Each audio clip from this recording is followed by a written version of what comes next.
Hi everyone, welcome to tonight's bedtime story. Tonight I decided that I would read another favorite of mine. Daphne's been requesting Pigeon, so I'll have to do that one soon. But I have a lot of favorite books and it's hard to pick one every night. But tonight we're going to do The Kissing Hand by Audrey Penn.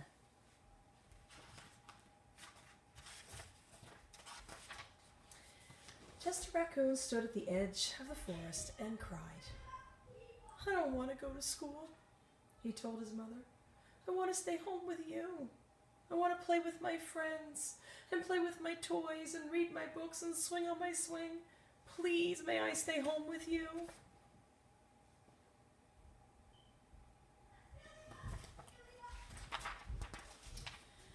Mrs. Raccoon took Chester by the hand and nuzzled him in the ear. "Sometimes we all have to do things we don't want to do," she told him gently, even if they seem strange and scary at first. "But you will love school once you start."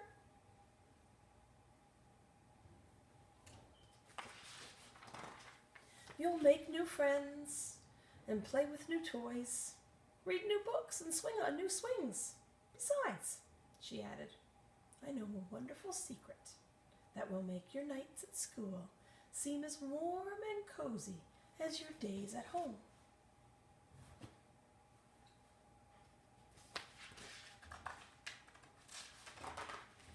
Chester wiped away his tears and looked interested. "A secret? What kind of secret?" "Oh, a very old secret," said Mrs. Raccoon. "I learned it from my mother, and she learned it from hers. It's called the kissing hand." "The kissing hand?" asked Chester. "What's that?"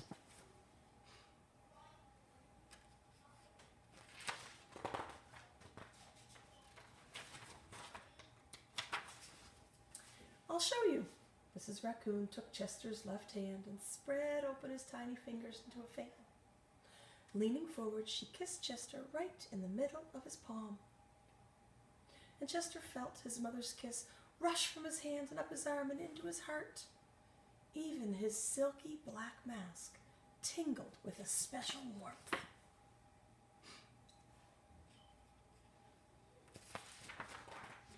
Mrs. Raccoon smiled. "Now," she told Chester, "whenever you feel lonely and need a little loving from home, just press your hand to your cheek and think, 'Mummy loves you. Mummy loves you.' And that very kiss will jump to your face and fill you with toasty, warm thoughts."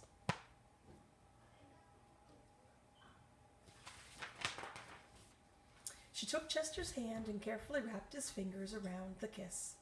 "Now, do be careful not to lose it," she teased him, "but don't worry. When you open your hand and wash your food, I promise the kiss will stick."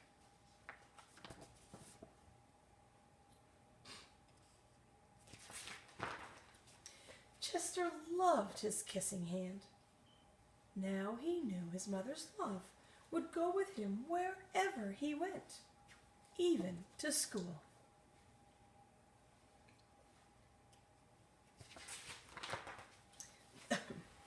That night, Chester stood in front of his school and looked thoughtful. Suddenly, he turned to his mother and he grinned. "Give me your hand," he told her.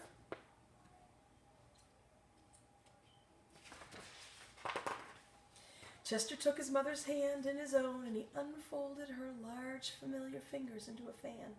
Next, he leaned forward and kissed the center of her hand.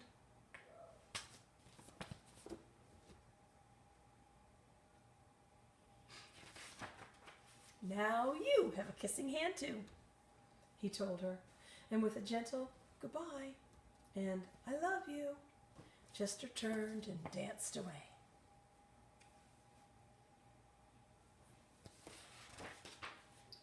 Mrs. Raccoon watched Chester scamper across the tree limb and enter school, and as the hoot owl rang in the new school year, she pressed her left hand to her cheek and she smiled.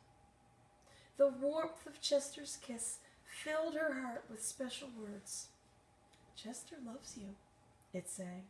Chester loves you.